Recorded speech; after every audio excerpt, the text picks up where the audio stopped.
In today's episode of the Ultimate Intimacy Podcast, we're talking about the signs that you're putting your kids before your spouse or before your marriage. And Guilty once in a while. once in a while, Yeah, yeah, well, at least it's not all the time. it's not all the time. I think it's something you have to be aware of because it can easily just slip away. And before you know it, you're like just two roommates living together. Who do you think's more guilty, women or men? Oh, 100% women. I mean, I'm just gonna throw that out there. And we can't do that a blanket statement, say No, we 100% of the time can't. because There's a lot of men that would, there yeah. are. And I know some men that are way worse than their wife, Yep, right? yep. But I would say overall for the majority, it is the women. I agree. They have more of the nurturing and um Nick's like, peace out, we're going on a vacation for a week. peace And I'm out. like, I have to leave my babies. Well, my babies are teens, but they're still my babies. And I'm like, wait, I have to leave them for a whole week. If we say something, are we going to get arrested or did everything we do was that legal? So I mean, Yeah, I have an 18-year-old. She stayed home with them. Amy and So I it was did go on a legal. vacation. We left our kids to fend for themselves. They did great. The house was here when we got back. The animals were alive. The kids were happy. In fact, we asked them We asked the youngest. we asked if they missed us, and the answer was no. You should have stayed another week. We're That like, was just oh, if we would have known that, that goodness, was we'd just the still be. youngest. That's true. Our 13-year-old who's super independent, right? My 18-year-old missed us big time. That means we're doing a good job parenting. If they say that they didn't miss you and they wish you were gone another week. Oh, they missed us. They just don't want to admit it. So I think this will be a good podcast. And I think all of you listening, if you'll just, I guess, be honest with yourselves and say, hey, am I doing these things and what can I do better? Hmm. Because really, if you do put your marriage first, like we always talk about in this podcast, your kids will benefit from it. Every aspect of your life will benefit from it. It really is. It really is true. And what does this actually look like, right? I think we're going to talk about that. I know we've talked about it before, but we're going to treat it more like a quiz. Yeah. 7 questions, 7 things you can answer if you're doing them or not. And I think that Yeah. if you get like 5 out of 7, you're probably doing okay.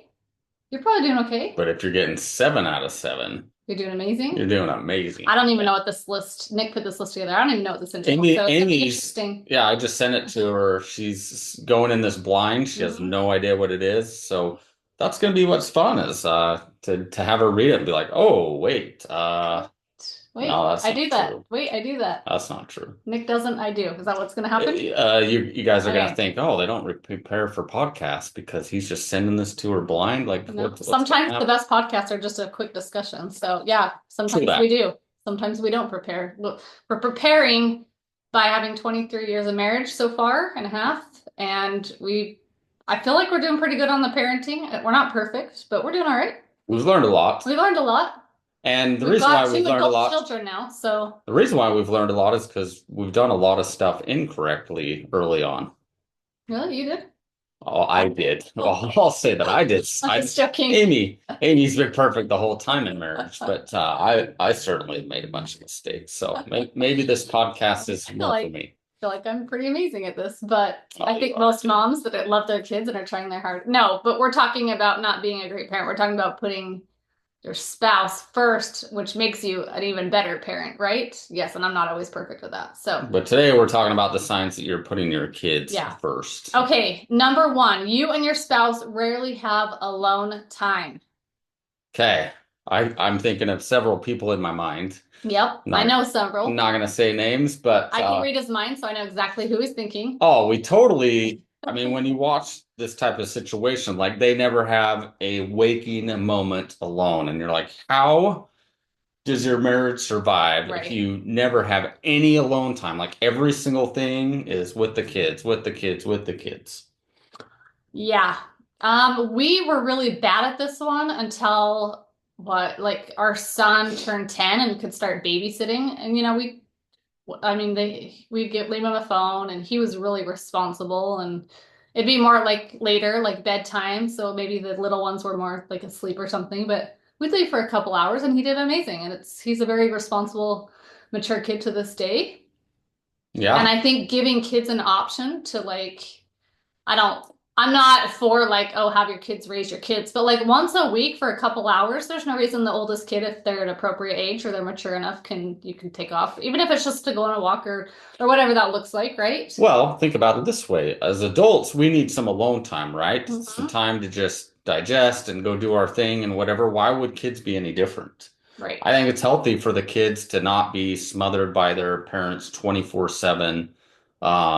It's okay for them to play by themselves for an hour or so, or go in the backyard and the sandbox, or like, that's okay. But my point is it's okay for you to go on date nights and do different things and let your kids have that opportunity to be away from you. Give Agreed. them some independence. Like, Agreed. It's good form. it's not bad to have your kids have some independence. Yeah, so you put on here, if date nights never happen, conversations get interrupted by kids, or you can only connect after everyone is asleep and you're already exhausted, the marriage is no longer getting the intentional attention that it needs. Yeah. So I was thinking while you were talking, I'm like, what about the people with little kids? Or if you don't have family members or you can't afford a babysitter, like sometimes the only time you can have alone time is when the kids are in bed.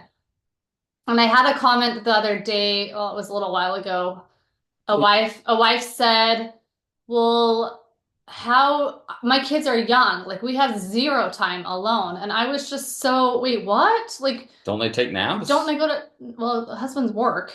Well, yeah, Naps no, I don't do know that. anything. But like, why don't they go to bed at, like, I felt like when our kids were younger, they went to bed earlier and we had way more alone time at Yeah, night than we do now because now our kids are teenagers and adults and agreed. they're up way later on weekends at least. So anyways, I Oh, felt I like you totally have to agree. take advantage, and that comes down to the parents, like teaching your kids how to sleep good, teaching your kids what a Not bedtime not routine letting looks them sleep in like. your bed, like Absolutely that's not. the biggest killer, Absolutely not. right?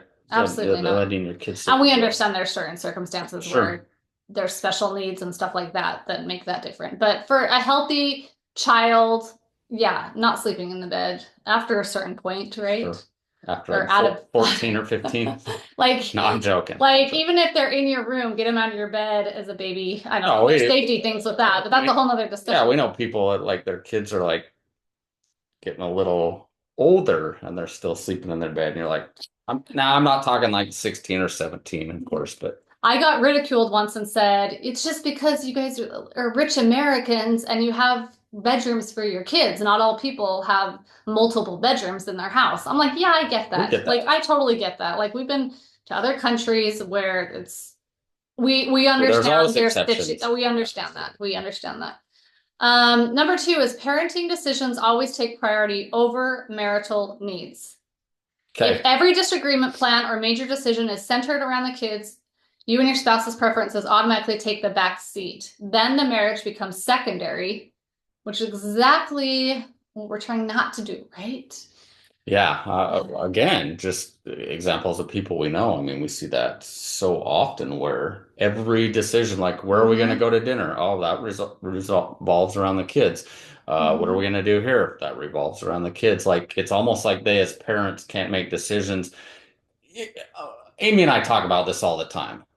The difference between letting your kids run your life and sometimes you're saying, "Hey kids, here's what we're doing." Yep. And it might be a little inconvenient. Like let's say you're going to an amusement park, right? A theme park, right? You're going to Disneyland or something. Rather than your kids getting tired and saying, "Okay, we got to leave the park because our kids need a nap at 2 and 4 and 6." Like it's like as a parent, like, you know what? We're gonna be at the park today. If you get tired, take a nap in the stroller. We'll push you around, right? So Yep. Amy's just Yeah. shaking her head. I Am I saying stuff that's false, or am I saying we are very much like cater to our kids to a certain point. There's certain times where I pay a lot of money. I'm not leaving somewhere. If you're tired, fall asleep. I totally agree with that. I don't want to get like demolished. So there are certain expectations. We understand that. Or not expectations. There are other situations that require different parenting. I'm not, a hundred percent? it's not one way to parent. The entire point is you have to definitely not let your kids run your life. Yeah, And I think that's a really good boundary to have in lots of different ways because we know of certain families who everything in their whole entire marriage revolves around the kids. Their entire life revolves around the kids, and therefore their marriage really, really struggles. We watch it in front of our eyes.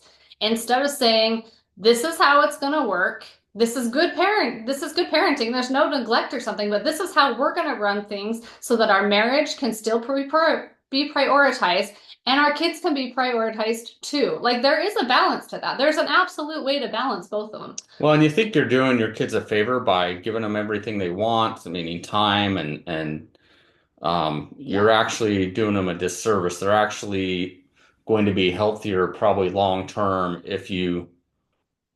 right. if you're not letting the kids control everything and get everything they want. And other things they're going to learn that, oh, if I can get everything I want. And then all of a sudden, if like you put your foot down Hmm. or they don't, get everything they want, they're going to throw a fit and.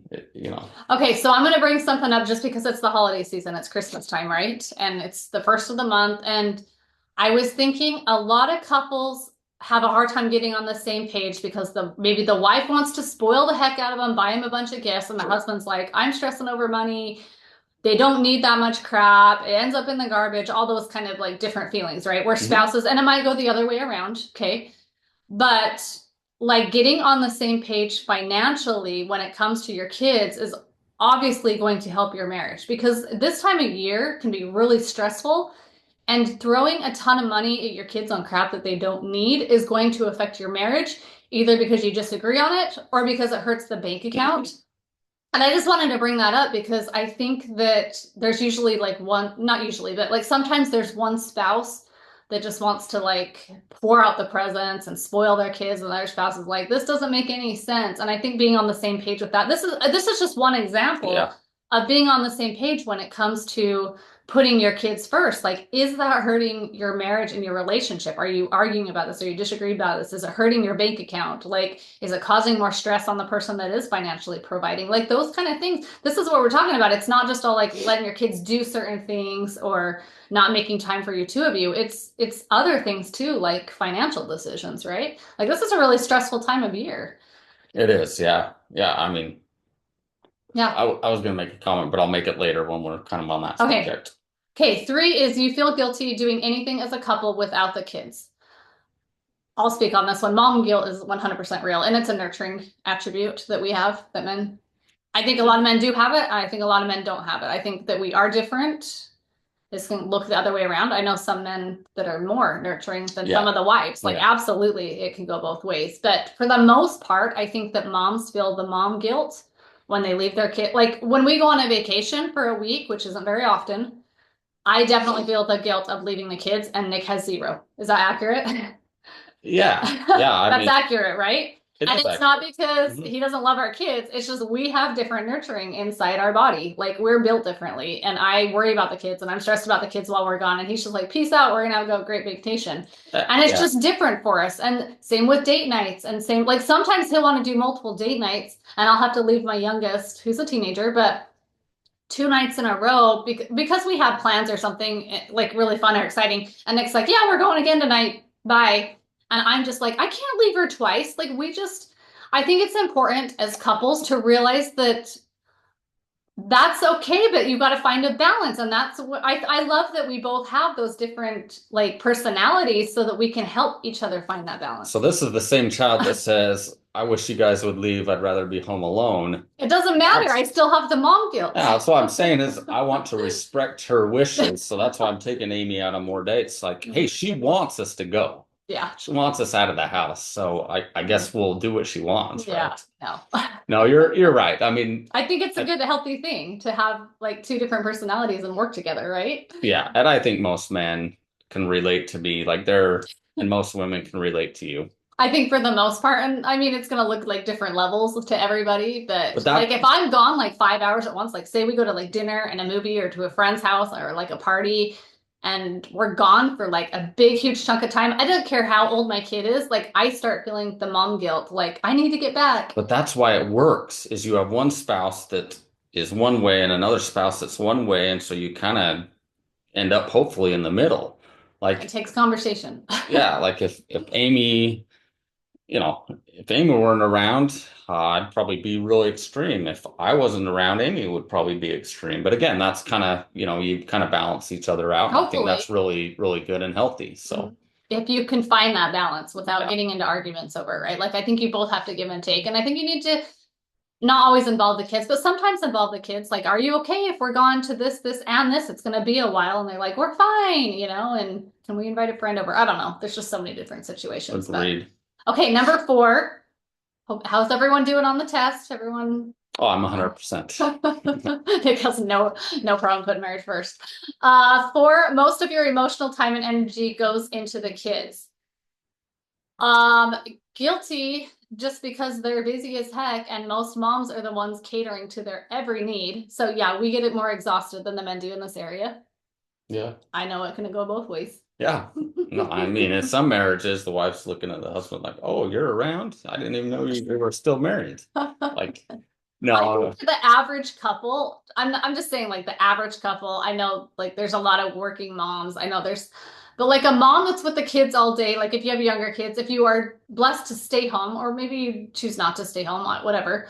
Um, if you're with the kids all day long, catering, like, have you stayed home all day with four kids that are like under the age of like 6 or 7 or 8? Like, you're exhausted by the end of the night from just oh, cleaning up yeah, crap, right? yeah, yeah, for sure. I Like, agree. like I remember that stage and being like, "Ooh, I wish you. I would rather just clock me out and go to work, right? Sometimes, but then I'd have that mom guilt, and I would be like, never mind, because we have all sorts of guilt in our minds. But I think it's really easy. I think it's easier as our kids have gotten older to now they're independent, and so I'm not pouring energy into them like I used to have to. And I now it's more of an emotional energy, but I feel this is just me personally. I feel like our kids are probably a little more independent because early on I guess, showed them that they could be independent, right? Like, mhm. they could be out in the backyard. We had a sandbox. They'd be back out in the backyard for 2 or 3 hours just playing in the sandbox, right? Together, yeah. Yeah, we Yep. weren't smothering them or, I probably smothered my first more than my fourth. I don't smother my. I yeah. think every parent that's like, okay, has multiple kids, they're like, first one's totally different Yeah, than the I last think when one. you get to your fourth, you've like almost given up. You're like, all right, You're just like, hopefully. you're more tired. Um, yeah. Do you have anything else to say? No, Just energy. Okay, this is where, well, I know you want to bring in intimacy into this. I totally understand how exhausting it is for moms to, at the end of the day, and the husband's like, let's make love. And she's just like, I hear that I'm touched out. I'm too exhausted. I'm too tired, blah, blah. Like, I get that. I've been there for a lot of years and it's really, really tricky. So it's hard. it's hard. Yeah, Yeah. no, It's really 100%. hard. Yeah, we've had to navigate those things. Yeah. And we totally get it. It makes a lot of sense. Yep. So, yep, it gets easier, I think, as you go. Um, my daughter was going to walk in, so I had a little brain freeze. So thanks for filling in. The next one is you and your spouse function more like co-parents than a couple. More like co-parents than a couple. So, what do you think of that? Well, you're more like business partners, which I think sometimes in marriage is okay. I mean, but you have to Right. learn how to get out of that mode and also be lovers. Right. And Attachment, right? some couples have a hard time doing that. Some couples just stay in that business mode and business partner mode, Mm-hmm. and some couples are, you know. Anyways, Yeah. yeah, I think that's what it's talking about. You're just kind of co-parents. There's no passion or romance in your relationship because every single thing is devoted toward the kids. Everything you're thinking about, everything you're doing in life, you're, running them 10 different places, and Mm-hmm. you're, like you said, you're absolutely exhausted at the end of the day. And I think Right. that's one thing to talk about as well too, is it's it's okay to not schedule your kids so crazy. They don't have to be in 100 different things. Maybe they're only in 99 different things. If that's what it takes to, make your marriage, make time for your marriage. So Right. I think we Right. can throw way too much on our plate and get completely exhausted, and we think that we're doing a benefit or a favor for our kids and for our marriage, and that actually is Which destructive. is once again such a balance because I have my kids in a lot of stuff. They all do a sport, they all do a musical instrument, they, have grades and all that. Like I understand like keeping them busy, that's really good for them. Yeah. It also has to be balanced to a point where you're like, okay, I'm not too tired at night. These things are good, wholesome things, but my marriage is also has to have that energy, which leads me back to the last one when I kind of lost my train of thought, like intimate time. Like if you're over scheduling your kids so much and pouring so much into them that you literally are always too physically exhausted to even like want to be intimate or even just have date nights or even just time to connect at night, whatever that looks like in your marriage, like Well, probably need a recheck on the parenting, right? well, they say that the statistics for divorce are actually pretty high when couples get to a point, they're in their 50s or the kids are moving out and things like Mhm. that, because then all of a sudden they're like, oh my heck, we don't even Right. have much of a relationship Right. anymore because everything's been focused on the kids. And Hmm. so, again, we say this all the time. It's so important to give your marriage the energy and time that it needs. Um, Which is why we came up with the new monthly challenge on the You and I app, youandapp.com, because like every single day there's an emotional challenge, there's a physical challenge. And a lot of them are like 10 minutes at night or 10 minutes in the morning or 20 minutes. Like everybody has 10 or 20 minutes if you love your spouse. yeah, absolutely. And if you don't love your spouse, learn to love your spouse by taking the challenge.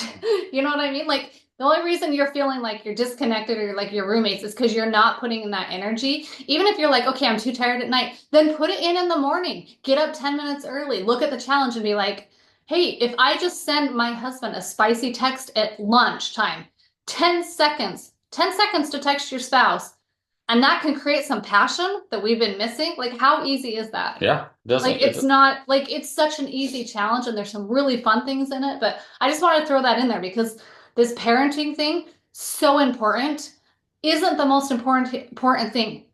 I get you have to keep your kids alive. They have to be healthy, emotionally, physically. You have to feed them every day, 3 meals. It's exhausting. The laundry, like there's so much to being a parent.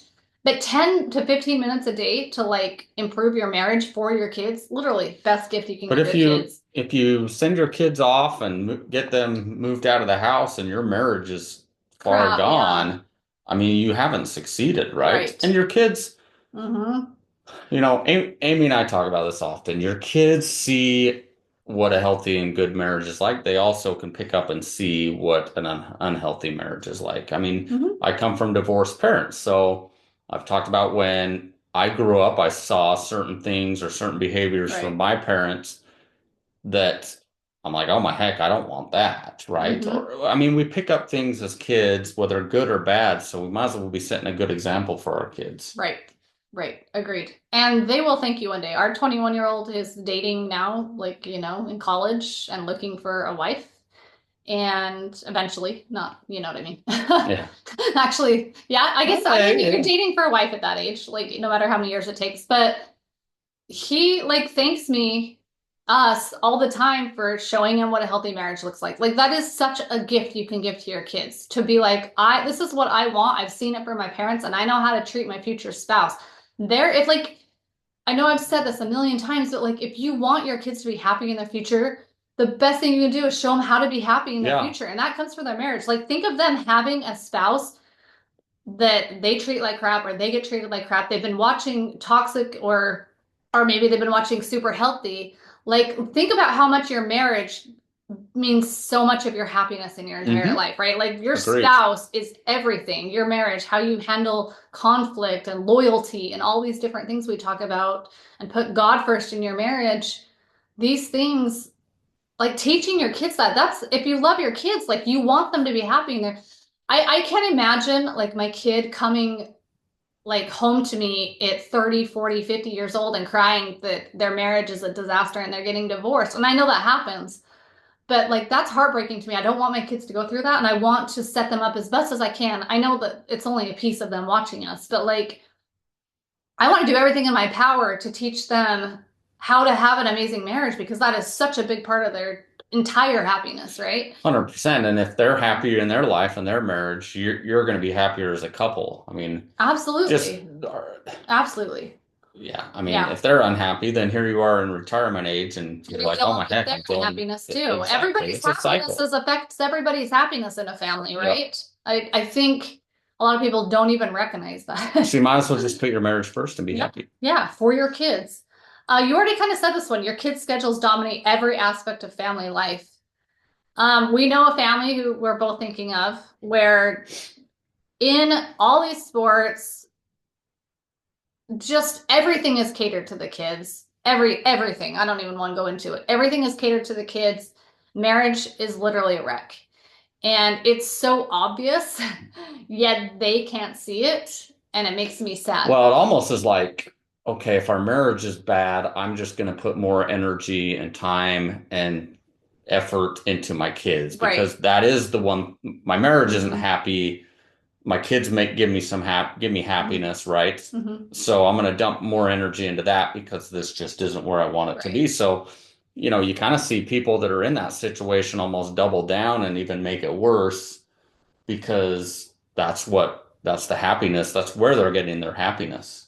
Well, we had friends that are in a blended family once say, like, we want to put our kids even, or our marriage first, even more so in our second marriage because of what happened in our Hmm. last marriage. And we see what putting your kids first has done. And Yeah. when you can like see that, that makes all the difference.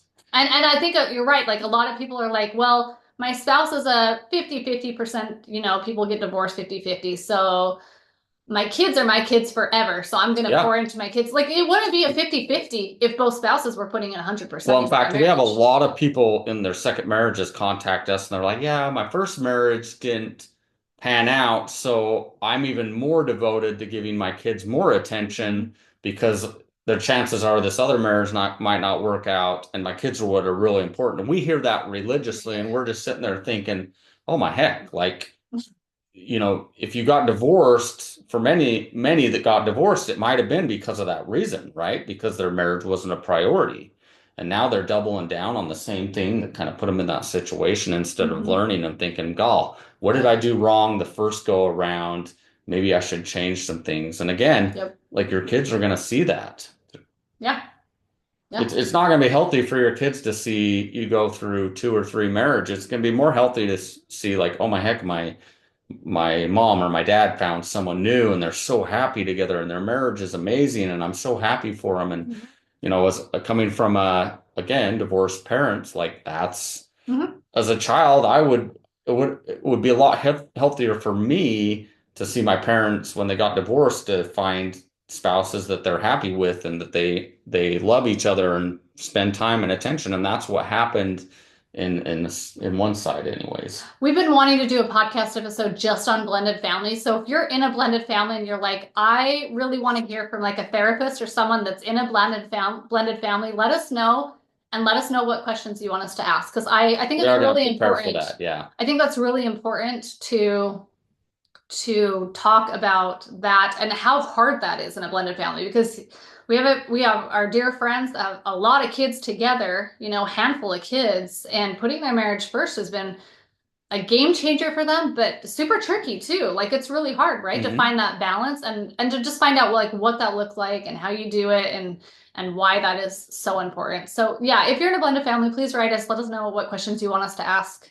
a When we have professional that on this, episode, yeah. right? Like we're not in a blended family, so obviously we can't talk about that. But What are you talking about? So blended. I got like my parents have been divorced, so I got like tons of different sides of people. you No, I'm were just teasing. I was That's like, true. you were old enough to never have like That's true. step kids in your house. The last one is your spouse feels like they're last on the list, which is we hear from a lot of wives that say this. They're like, my husband's career comes first, my husband's golf come first, like things like that. But we hear mostly from husbands that say the kids come first to my wife. Hmm. And I feel like I am only good for a paycheck. I feel like I'm at the bottom of her to-do list, if even on her to-do list. And the You problem know? is if they're on the to-do list, but they're at the bottom, and women, I think most of you would agree that you don't get through your list every day. No, Like no. there's always things that can be done. And so Mhm. if your husband is at the bottom of that list or Right. you're never getting to him. Oh, maybe I'll get to him the Mhm. next day. And the next day comes and doesn't happen. Maybe the next day. Right. And really, your spouse should be first on your list, and then everything else is less important than that. And I know we've talked about like what it looks like to put your spouse first and how much like it's not a time thing. I know we've shared this, but like sorry, I say like a lot and Nick says I'm a lot. I was gonna put a disclaimer at the podcast. I'm like, can you count as many likes as I say? Sorry. Uh, uh, uh, Uh so so yeah, what was I saying? I'm in my 40s now. Perimenopause. You were talking about um oh man, I'm okay, yeah. um All right, let's end this episode. I'm just joking. Putting your spouse first can take 10 minutes, where I spend like hours and hours a day on my children. When my kids were little, I spent all the hours of my day on my children. Okay. So then I put them to bed and be like, even though I can only give you, my husband, you, an hour at night or 30 minutes at night, you still felt like a priority, even getting that 30 minutes. You only gave me 10 minutes last night, and I still felt like a priority.